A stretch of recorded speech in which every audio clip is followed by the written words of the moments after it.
The next infection is cytomegalovirus. Cytomegalovirus is a double strand DNA herpes virus. ठीक है, तो जो cytomegalovirus रहता है वो double stranded DNA herpes virus होता है. And the most common congenital viral infection means the cytomegalovirus is one kind of most common congenital viral infection, and the cytomegalovirus seropositive rate increases with the age. Okay, means as the age increases, according to that cytomegalovirus seropositivity rate will be also increases. And geographic location, socioeconomic class, and the work exposure are other factors that influence the risk of the infection. तो जो भी geographical location है किसी भी women का, या socio economic class है, या उनका जो वर्क एक्सपोजर है, ठीक है, तो ये सारे क्या अदर फैक्टर्स होते हैं जो कि रिस्क फैक्टर होते हैं for the infection. And cytomegalovirus infection requires the intimate contact through the saliva, urine and other body fluids. Means जो cytomegalovirus infection है वो because of intimate contacts भी होता है के कारण भी spread होता है, like the saliva or through the urine or through the other body fluids. Then positive routes of transmission include, ठीक है, कैसे ये cytomegalovirus transmit हो सकता है one person to another or in the pregnant women. So first is by the sexual contact, then second is organ transplantation, and third is transplacental transmission. The next is transmission via the breast milk and blood transfusion. ठीक है, तो ये सारे possible roots होते हैं जिसके through जो है साइटोमेगालोवायरस इन्फेक्शन जो है ट्रांसमिट हो सकता है. देन प्राइमरी रीएक्टिवेशन और recurrent cytomegaloviral infection can occur in pregnancy and can lead to the congenital cytomegalovirus infection. ठीक है, अगर प्राइमरी या फिर रीएक्टिवेशन मतलब बार बार हो रहा है रिकरेंट, ठीक है, साइटोमेगालोवायरस इन्फेक्शन प्रेगनेंसी के ड्यूरेशन में, तो उसके कारण क्या हो सकता है, कंजेनाइटल साइटोमेगालोवायरस इन्फेक्शन हो सकता है इन दी fetus में.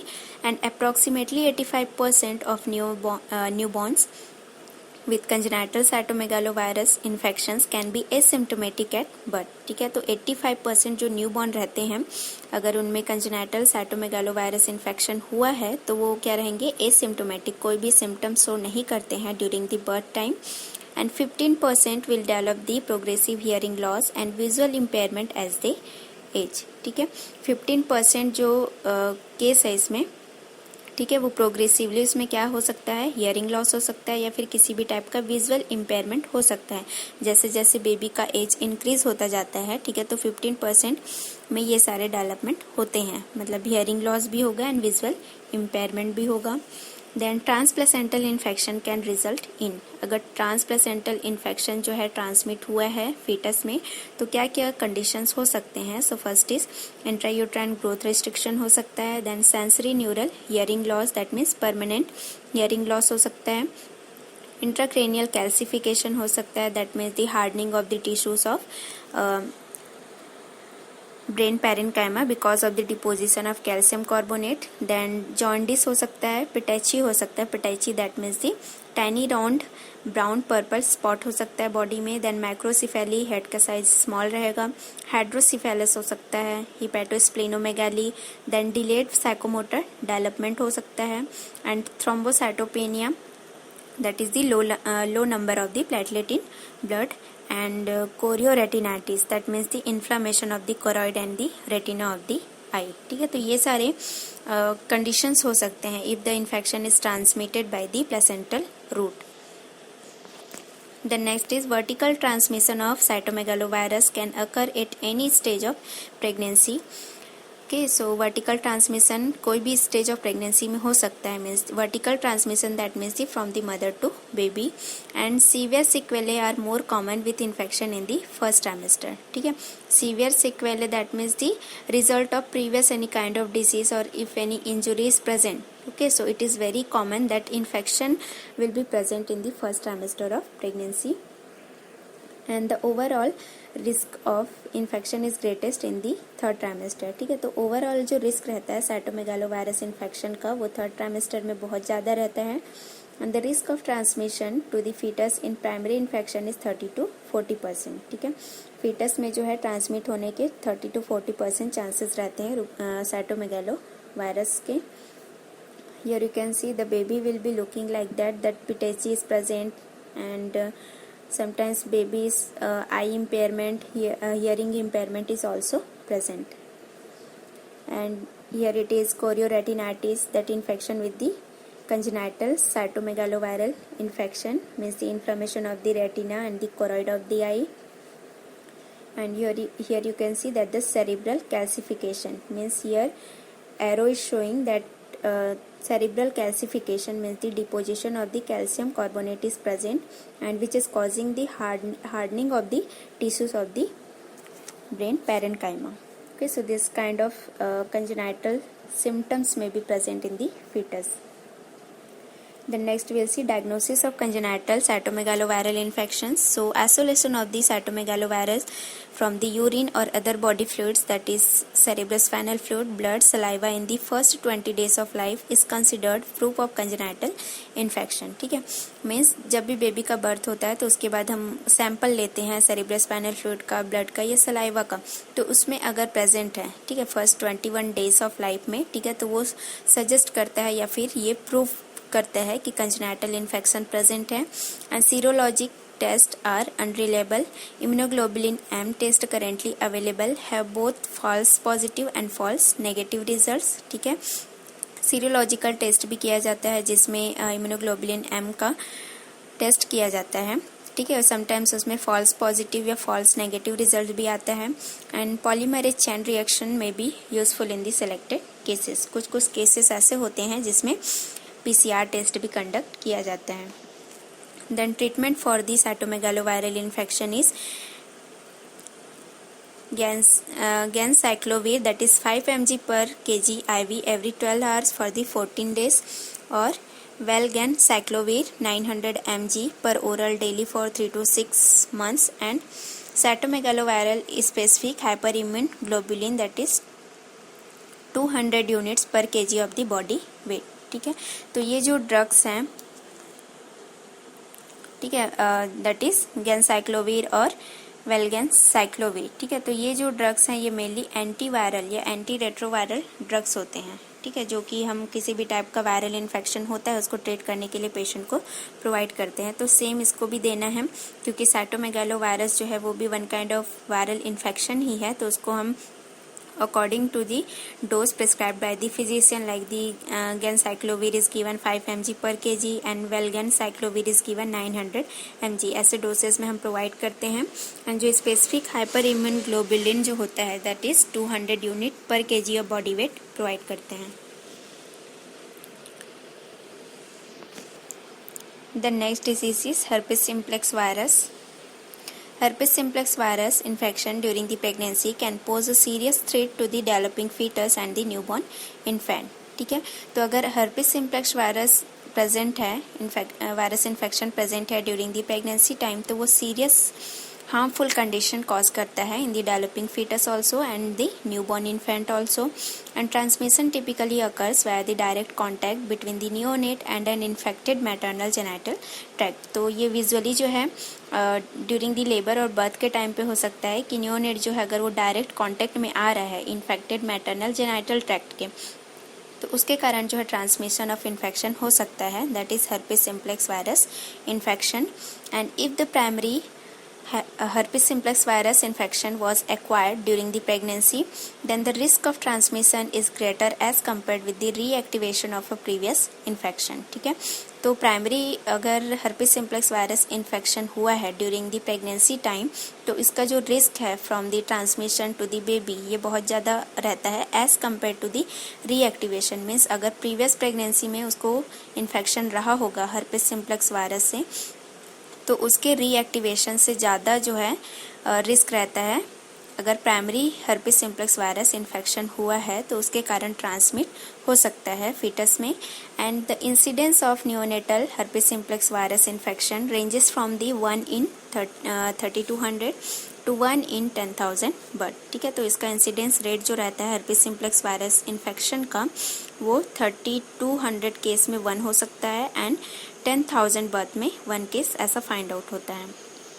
Then herpes simplex virus is a member of the herpes viridae family of the viruses. Okay, means the herpes simplex viruses belongs to the herpes viridae family and enters the host through the inoculation of oral, genital or the conjunctival mucosa.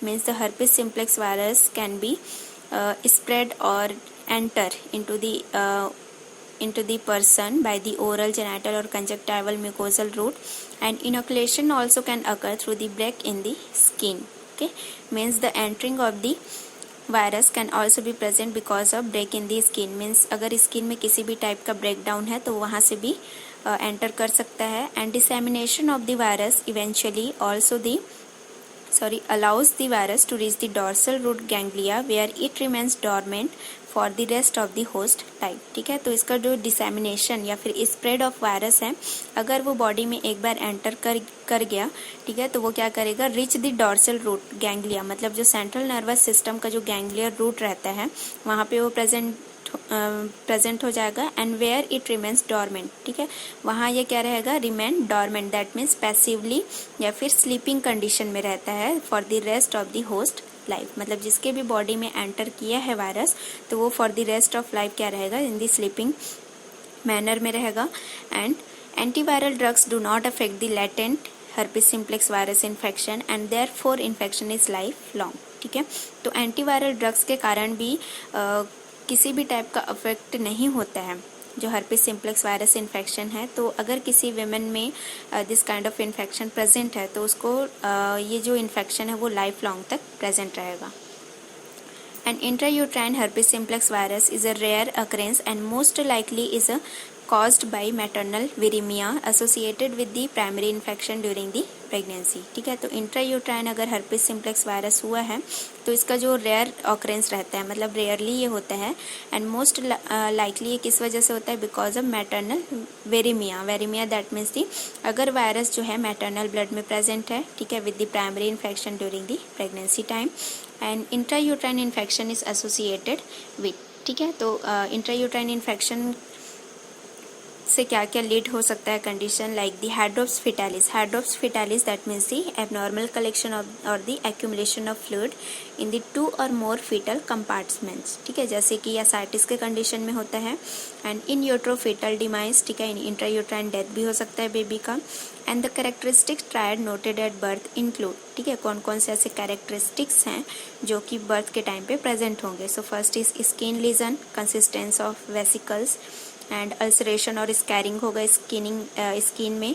And eye damage होगा. And central nervous system abnormalities such as hydranencephaly and the microcephaly. ठीक है, hydra एनेसेफली, ठीक है, ये condition होता है जिसमें in which the brain cerebral hemisphere are absent at a greater degree and remaining cranial cavity is filled with this cerebrospinal fluid. ठीक है, मतलब हाइड्रा एनेसेफेली का कंडीशन ऐसा है जिसमें सेरिब्रल हेमिस्फीयर जो है बेबी के हेड में कम्प्लीटली एब्सेंट रहेगा और जो रिमेनिंग क्रेनियल कैविटी है उसमें कम्प्लीटली सेरिब्रोस्पाइनल फ्लूइड फिल्ड हो जाएगा. इसी वजह से उसको बोला गया hydra एनेसेफेली.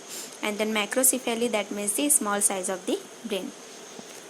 Here you can see that ulceration is present or small vesicles is also present in the baby's body. Then diagnosis of herpes simplex virus. So diagnosis of neonatal herpes simplex virus infection can be established through any of the following methods. ठीक है, जैसे isolation of the herpes simplex virus in culture means the culture sensitivity test करेंगे. and detection of the DNA via the PCR assays. ठीक है, polymerase chain reaction जो test होता है वो भी हम कंडक्ट कर सकते हैं.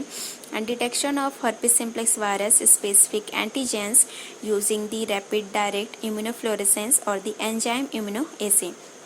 ठीक है, तो इसमें जो वर्ड आया है rapid direct immunofluorescence which is mainly using for detecting for the suspected autoimmune disease and that is conducted और carried out in a automated machine. ठीक है, ऑटोमेटेड मशीन जो होता है उसकी हेल्प से हम क्या करते हैं, जो herpes simplex वायरस जो है इसका स्पेसिफिक एंटीजन को हम डिटेक्ट करते हैं.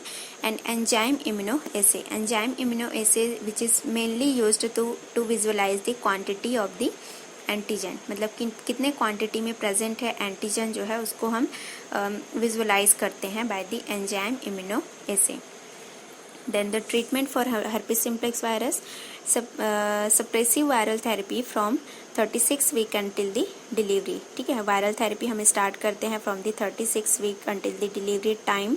And valacyclovir 500 mg oral BD और the acyclovir 400 mg orally TDS. मतलब ये दोनों एंटीवायरल ड्रग्स हैं जो कि हम देते हैं from the 36 week until the delivery time. And cesarean section is recommended for all the women in labor with active genital lesions or prodromal symptoms such as vulvar pain. ठीक है, prodromal symptoms का मतलब होता है early symptoms. ठीक है, तो हम सिजेरियन सेक्शन कब रिकमेंडेड करते हैं टू वुमेन इन लेबर?